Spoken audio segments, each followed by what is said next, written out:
성령님 좋은 아침입니다. 이 시간 성령님을 초청합니다. 오늘도 내 안에 오셔서 하나님을 기쁘시게 들을 것을 소원하게 해주세요. 오늘 말씀을 통해 구체적으로 무엇을 해야 할지를 깨닫게 해주세요. 깨달은 것을 삶 속에서 실천할 수 있도록 도와주세요. 아멘. 오늘 함께 나누실 하나님 말씀은 레위기 11장 24절에서 47절까지 말씀입니다. 이런 것은 너희를 부정하게 하나니 누구든지 이것들의 죽음을 만지면 저녁까지 부정할 것이며 그 죽음을 옮기는 모든 자는 그 옷을 빨지니 저녁까지 부정하리라. 굽이 갈라진 모든 짐승 중에 쪽발이 아닌 것이나 새김질 아니하는 것의 죽음은 다 내게 부정하니 만지는 자는 부정할 것이요 네 발로 다니는 모든 짐승 중 발바닥으로 다니는 것은 다 내게 부정하니 그 죽음을 만지는 자는 저녁까지 부정할 것이며 그 죽음을 옮기는 자는 그 옷을 빨지니 저녁까지 부정하리라. 그것들이 내게 부정하니라. 땅에 기는 길짐승 중에 내게 부정한 것은 이러하니 곧 두더지와 쥐와 큰 도마뱀 종류와 도마뱀 부치와 육지 악어와 도마뱀과 사막 도마뱀과 카멜레온이라.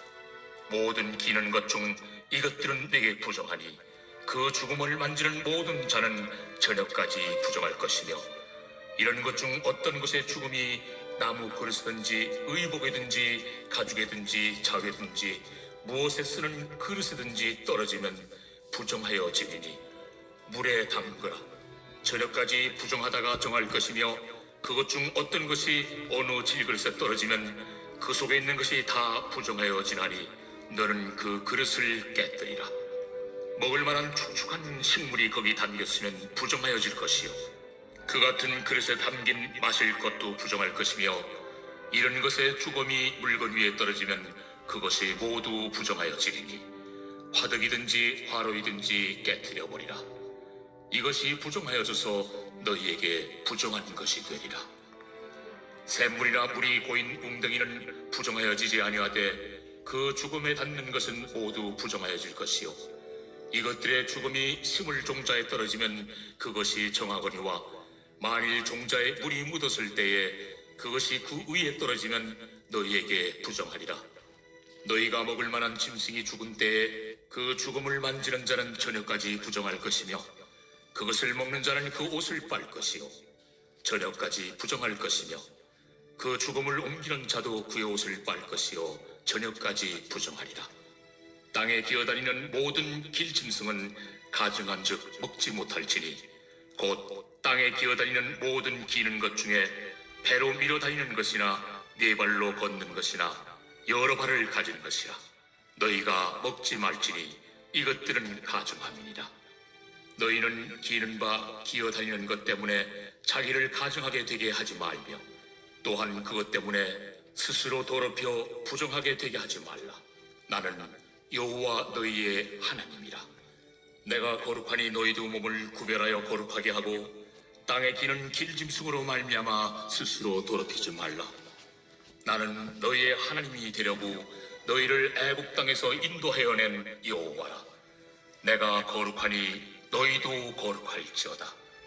이는 짐승과 새와 물에서 움직이는 모든 생물과 땅에 기는 모든 길짐승에 대한 규례니 부정하고 정한 것과 먹을 생물과 먹지 못할 생물을 분별하는 것이니라. 앞선 단락에서 부정한 짐승과 정결한 짐승에 대해 설명했다면 이어지는 본문에서는 만일 사람이 먹지 않았지만 실수로 부정한 것을 만진 경우 그 사람은 어떻게 될 것인가 라고 하는 질문에 대한 답입니다.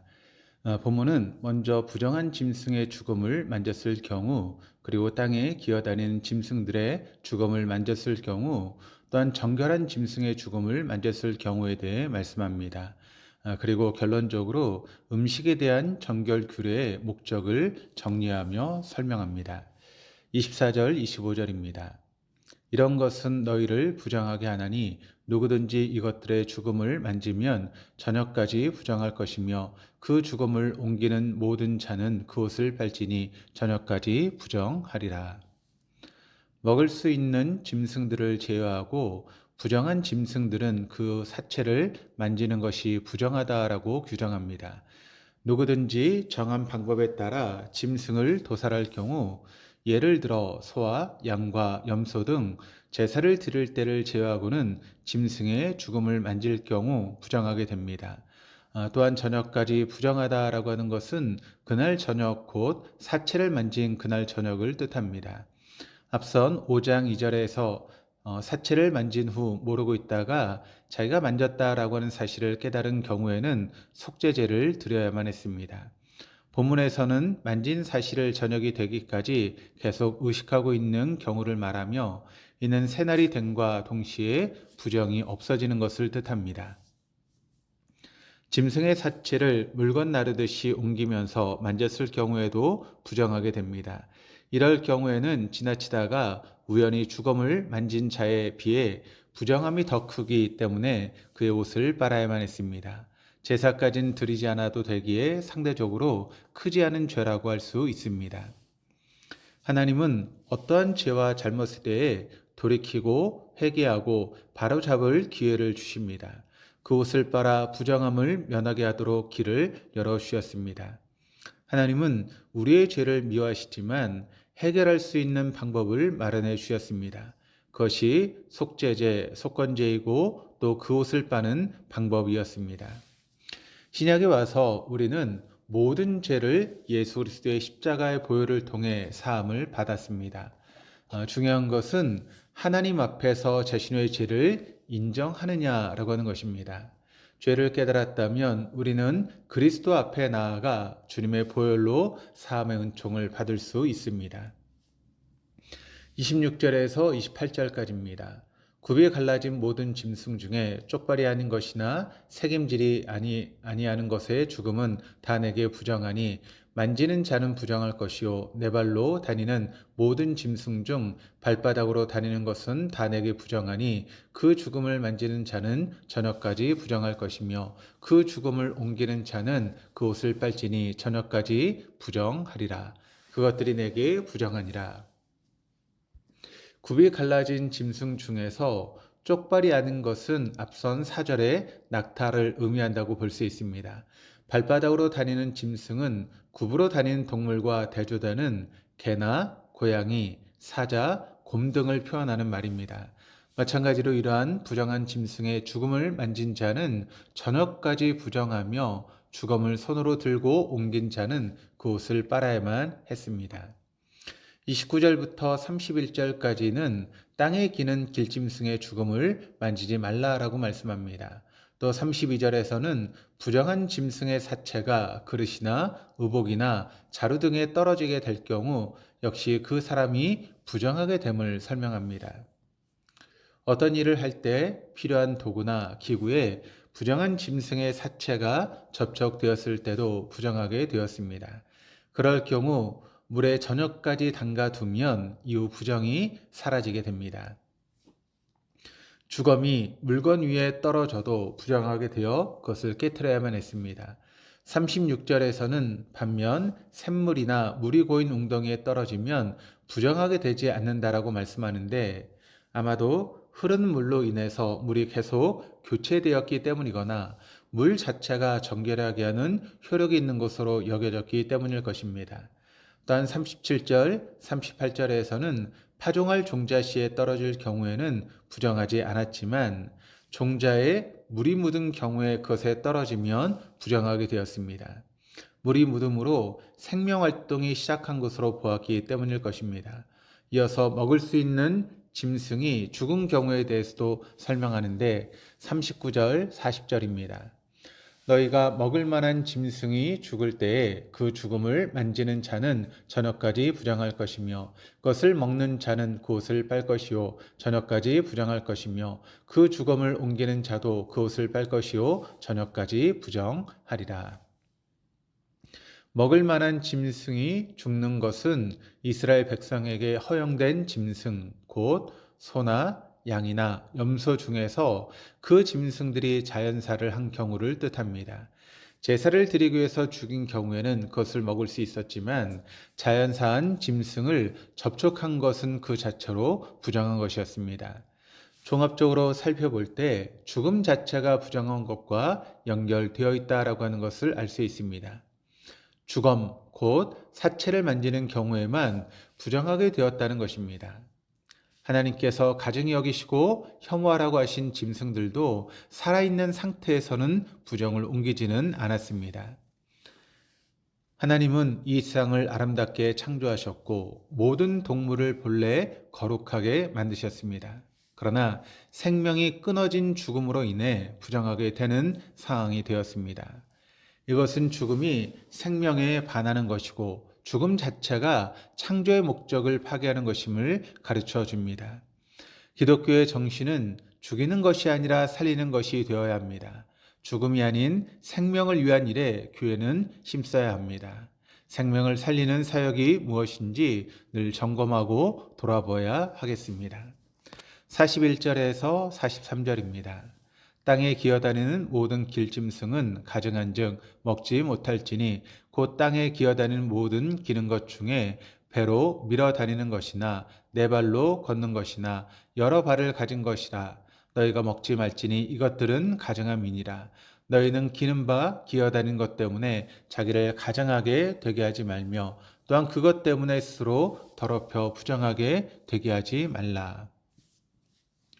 41절에서 43절은 앞에서 먹지 말라고 구분했던 짐승에 이어서 땅에 기는 길짐승 곧 곤충을 비료한 파충류 또 설치류 등의 짐승을 먹지 말고 접촉하지도 말라라고 말씀하십니다. 그러면서 그 이유를 44절에 설명합니다. 나는 여호와 너의 하나님이라. 내가 거룩하니 너희도 몸을 구별하여 거룩하게 하고 땅에 기는 길짐승으로 말미암아 스스로 더럽히지 말라.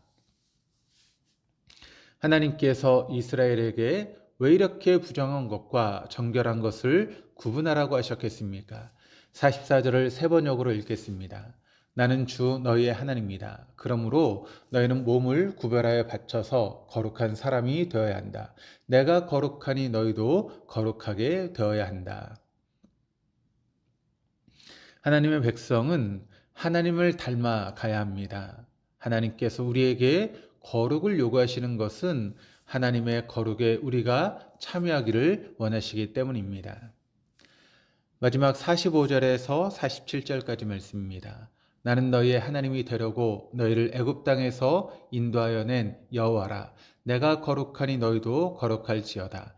이는 짐승과 새와 물에서 움직이는 모든 생물과 땅에 기는 모든 길짐승에 대한 규례니 부정하고 정한 것과 먹을 생물과 먹지 못할 생물을 분별한 것이니라. 세상의 생물들 중에 먹을 수 있는 것과 먹을 수 없는 것을 분별하라고 하는 말씀은 창세기 1장을 배경으로 합니다. 하나님은 창조의 처음 3일 동안 구분하는 사역을 하셨습니다. 빛과 어둠, 하늘의 물과 땅의 물, 바다와 육지를 구분하셨습니다. 이러한 창조 섭리가 정한 짐승과 부정한 짐승의 구분에 암시되어 있습니다. 또한 우리는 정한 것과 부정한 것을 구분하는 것처럼 성과 악을, 옳음과 그름을, 거짓과 진실을 구분할 줄 아는 지혜가 필요합니다. 정결한 것은 생명, 건강, 그리고 거룩에 부합하는 반면 부정한 것은 죽음, 병, 그리고 속된 것에 부합합니다. 매일의 정결 의식 준수는 이스라엘의 사회적이고 영적인 발전에서 큰 힘을 발휘했습니다. 정결 의식은 이스라엘 백성의 유대를 강화시켰습니다. 이것을 충실히 준행하면 모든 신실한 이스라엘 사람들의 양심 속에 하나님께 대한 복종을 깊이 심어줌으로써 그 민족의 영적인 발전을 촉진시키게 됩니다. 이스라엘의 정결법은 그들이 어떤 사람들인지를 말해 주었습니다. 그들로 하여금 일정한 표준에 맞는 행동을 하도록 헌신하게 만들어 준 것입니다. 때로 하나님이 우리에게 요구하시는 것이 이해가 되지 않을 수도 있습니다. 레위기의 음식에 대한 규정도 그렇습니다. 그러나 목적은 분명합니다. 일상에서 정결한 것과 부정한 것을 구분하게 하는 것이 이 율법의 목적입니다. 성결한 삶은 주의 백성이 예배 초소를 찾았을 때 혹은 종교적인 의식에 참여할 만한 때에 요구되는 것이 아니라 그의 일상에서 매일 요구됩니다. 신약 시대를 사는 우리는 비윤리적인 것과 부도덕한 것들을 구분하고 거룩한 삶을 살도록 힘써야 할 것입니다. 오늘도 눈을 들어 주님을 바라보며 하나님이 기뻐하시는 거룩한 삶을 위해 주님과의 친밀한 교제의 자리, 기도의 자리로 한 걸음 더 나아갈 수 있는 하루가 될 수 있기를 주님의 이름으로 축복합니다. 기도하시겠습니다. 하나님 아버지, 이스라엘 백성들을 구원하시고 그들에게 정결 의식을 통해 거룩한 삶을 살도록 하신 의미를 묵상하게 해주셔서 감사드립니다. 오늘을 사는 우리도 죽음이 아닌 생명을 살린 일에 힘쓰며 우리 자신을 주님을 닮은 거룩한 모습으로 드려질 수 있도록 매 순간 저희를 붙들어 주시옵소서. 거룩한 삶을 위해 더욱더 눈을 들어 밤이 새도록 기도하셨던 주님을 바라보도록 도와주시옵소서. 또한 하나님과 친밀한 교제의 시간, 기도의 자리로 나아가 긴 호흡, 깊은 호흡에 기도를 드릴 수 있는 저희가 되어줄 수 있도록 인도해 주옵소서. 감사드리며 예수 그리스도 이름으로 기도드립니다. 아멘.